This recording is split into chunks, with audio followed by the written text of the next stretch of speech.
like so, because there's a glare up there. How you doing, grown folks? Happy Thursday. Man, am I glad it's the end of the week. I'm here with some afternoon thoughts, and I just had a little thought about life. Life and its challenges. You know what I mean? Life and its challenges. We have challenges all over the globe with everything, with everybody, with all that we do. But you get these challenges where um, sometimes it makes you want to question your character, question the character of the person that you are. You can have the challenges at work, dealing with a coworker that's just getting on your nerves every day. You can have the challenges with a friend that just talk too much.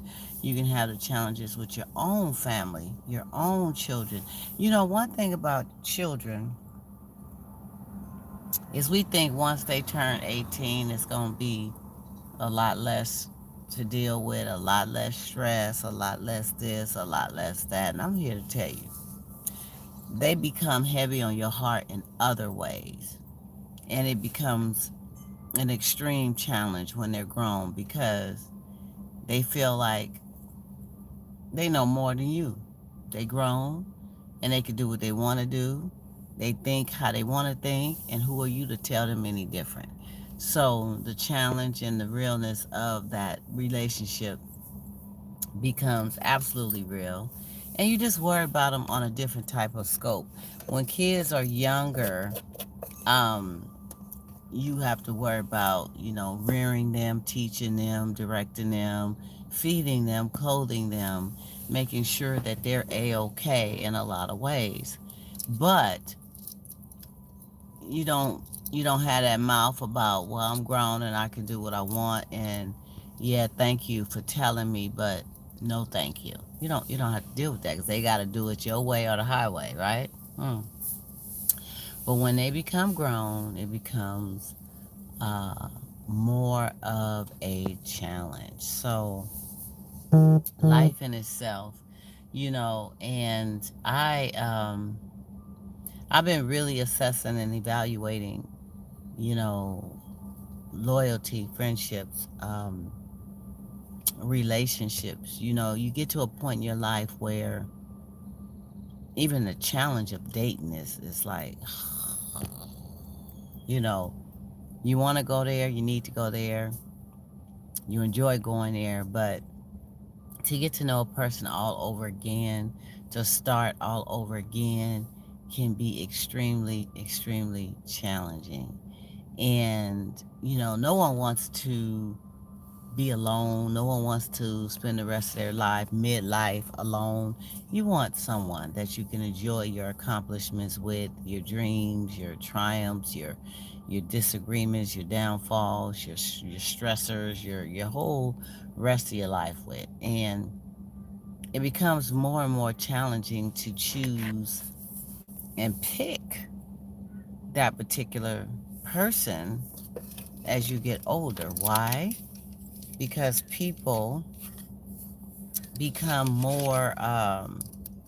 they're more settled in their ways. They're more, how would you say that? That's a little bit too much light. I don't want to do too much light.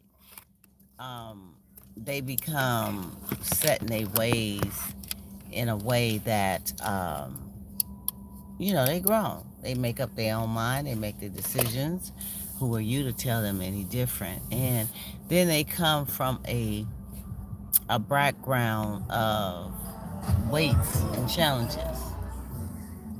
Who haven't you met 40 plus that has not had a life and challenges that they have lived, and sometimes they're carrying those heavy weights. So you come along and you're trying to tell them or guide them or give them advice, and they feel like, girl, bye, boy, bye. You don't need to give me no advice. I know what I'm doing. Um, so dating becomes a challenge at that point. That you're going to change someone, or you're going to redirect their thinking or their beliefs or their paths. No, you have to accept and take a person for who and what they are. Period. There's no changing. There's no redirecting of anyone. Some people find certain segments of their life where they decide to change. They decide to do something different because they have grown to a certain awareness, and only they will decide to do that, not you making them or trying to direct them into doing that. So life and its challenges, you know, it's um it's hard. It's so hard to deal with certain things that come about or that come our way. We have so many people that's struggling with so much. It's not a day that I don't hear a story about a family member or a friend that is in a whole different type of mindset. They're they're drinking too much, or they're doing drugs, or they've done drugs that has caused their brains to not function correctly on this day. you know Perhaps a big one is that crystal meth will take you to zones of no return sometime. The brain gets totally corrupted and messed up. And even when a person is trying to get their lives back on track, or leave that stuff alone or walk right, they still have things going on in their head that just don't leave that easily, or sometimes don't leave at all. So, you know, the drug thing, man, let it go. Drinking excessively, let it go. It's not worth it in the end. It really isn't. And there's so many things that just on a day to day basis will touch your heart. Sometimes we think and believe that we are going through the gut of everything. Why is this happening to me? Why am I being bombarded with this or that? And at the end of the day, there's always somebody who's going through something a lot worse. Just talk to people, reach out, ask questions, and you'll find out. You'll find out that, man, what I thought I was going through ain't nothing compared to Betty Boo. Nothing. And it'll make you really appreciate, the blessings that you have before you, and to focus on the positive things, and it's just the challenge of life. The challenge. And now that we drive around and we're in our fancy cars and this and that, and we go here and we go there, I wanted to bring another thing. You guys, gas is ridiculous. The gas prices depress me. You can't even take a fun drive right now. We got gas prices that has reached $6 a gallon. We got I know where I'm at. When I get where I gas up is almost five, very close to five. On top of that, the bridge toll has the nerve to have went up to $7 instead of six, and on its way to 10 probably in the next year or two. And so on top of that, those who commute and drive a lot and go across these bridges, you got bridge toll, you got gas that's outrageous.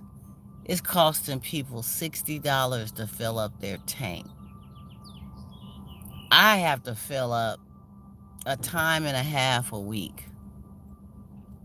So you talking about putting out almost $100 in gas.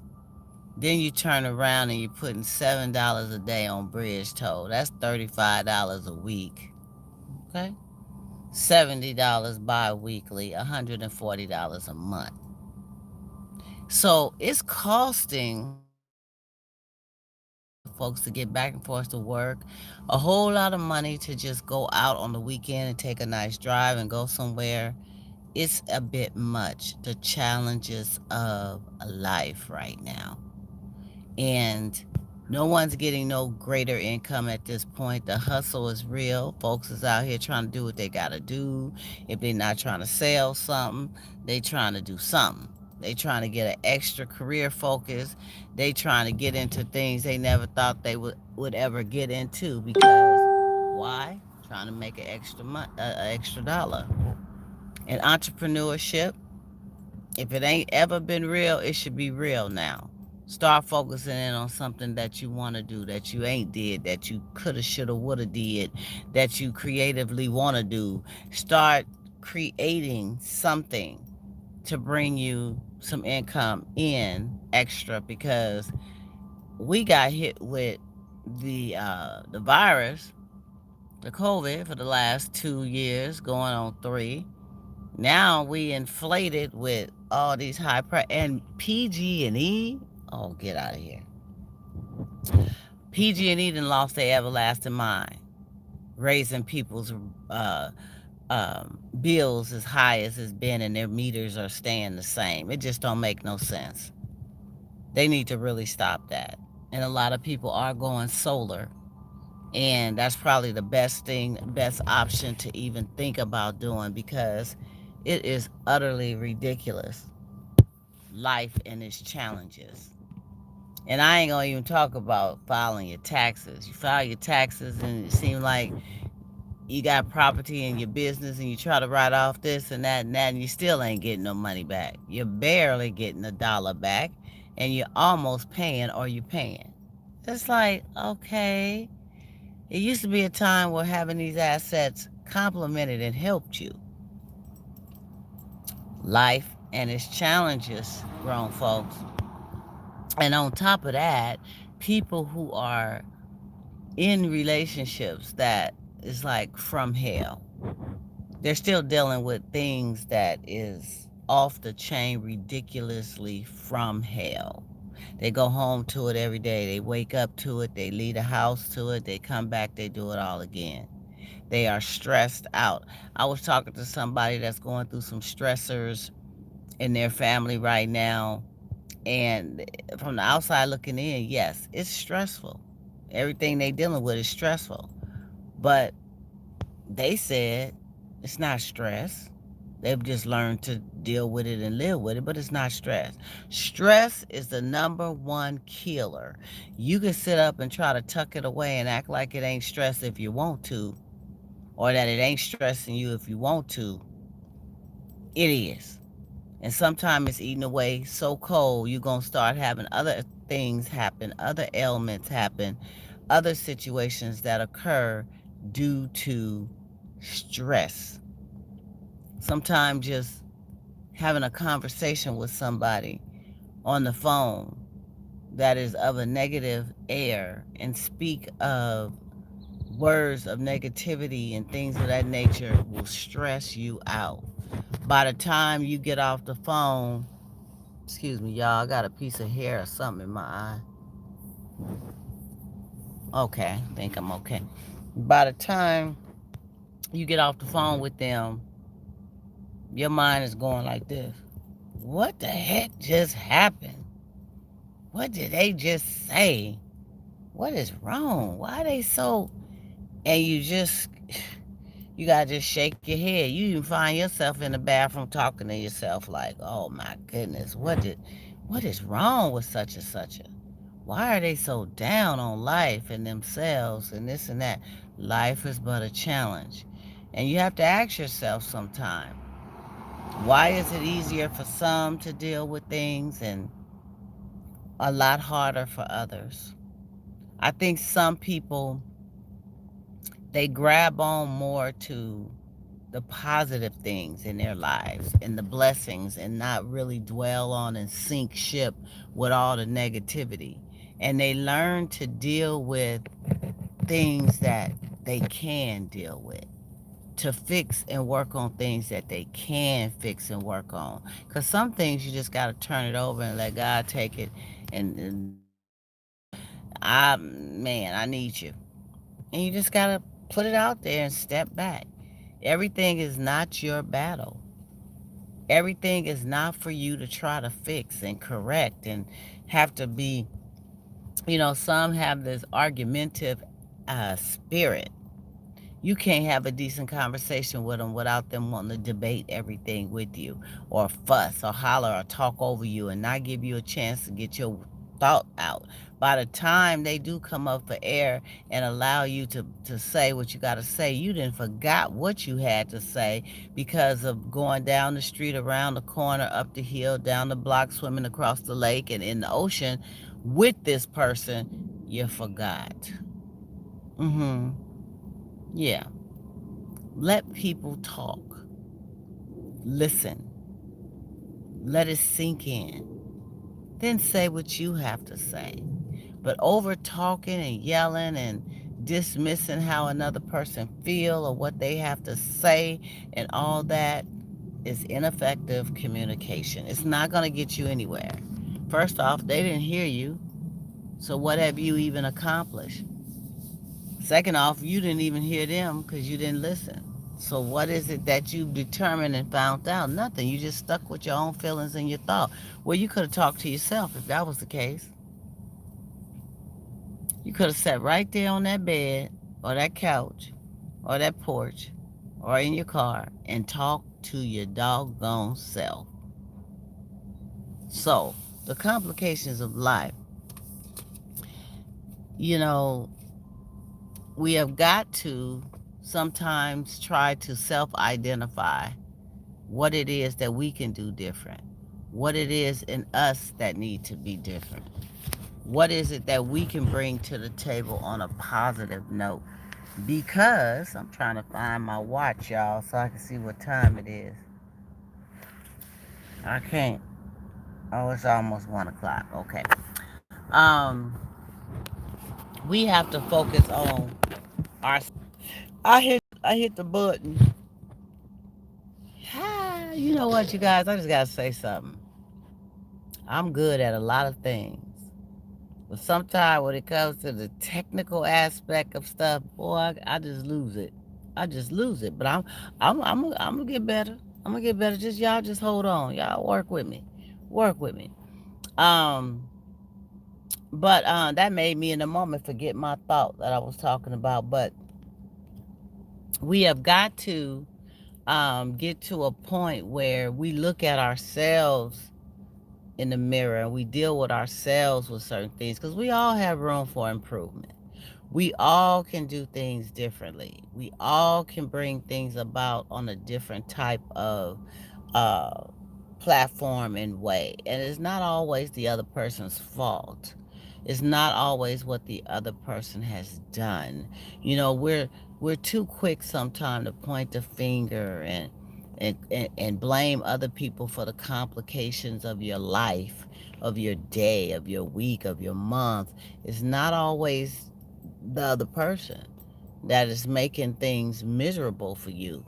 It could be just you, your approach, your mindset, you know, what you're doing or what you're not doing. So we have got to work on ourselves, but first and utmost, before we can point the finger at anyone and deal with the complications of life in the best of our own personal abilities. Because, bye, excuse me, bye, see you later. Because there is going to be always a situation where things is going to be a whole lot different. I'll talk to you later. A whole lot different than what we really want. Excuse me, you guys. That was one of my co-workers walking by, seeing me in here doing this video, knowing I'm chatting with y'all, but they wanted to say bye-bye, but that's okay. It's okay. But yeah, we have to allow ourselves to be open to self-identify what's going on with us, what we can bring to the table in a positive way, how we can help ourselves uh, to help another. Because if your mind is right and your focus is together, then you can bring forth a positive focus and mindset to someone else, without a doubt. But you have got to work on yourself. And I have lately just had a conversation with a couple of people that was so finger pointing at the other person totally that they didn't even come up for breath regarding their own issues. And I'm seeing what their issues are, and I'm listening, and I'm like, mm-hmm, oh, okay, you don't say. Wow. And all along, not once did they self identify. So you have to be able to first self identify what's going on, because we all have a fault in everything, in our situations in life, in our dealings with people at work, at home, our whole life. We have a responsibility too. And it's not all about what the other person did to you, it's perhaps what you could have done differently too, or what you may have even done to them. So I try to look at both sides of the coin and try to stay away from the finger pointing. But I will let you know how I feel about something and how it made me feel by you saying or doing what you did. So you'll know and identify where I'm coming from. And perhaps you didn't mean it, but you'll know what made me feel a certain way that wasn't good. And perhaps work on some correction, right? So that's what we got to do. We got to do that more. We have to not get caught up in the circumstances of life where, you know, the situations of life where everything is just, sometimes you get a course of things just not being great. And then you get this really mad dash of things being wonderful. But it takes time, it takes correction, and it takes you for me to say, bye bye, which I hate too, because I love talking to my grown folks. But I got to go. I'll be back tomorrow though. Y'all have a good day. Be cool. Be safe. Love one another. Stay positive. And what? Do the best you can to be the best that you can. And I'll talk to you later. Have a great day, grown folks. Bye.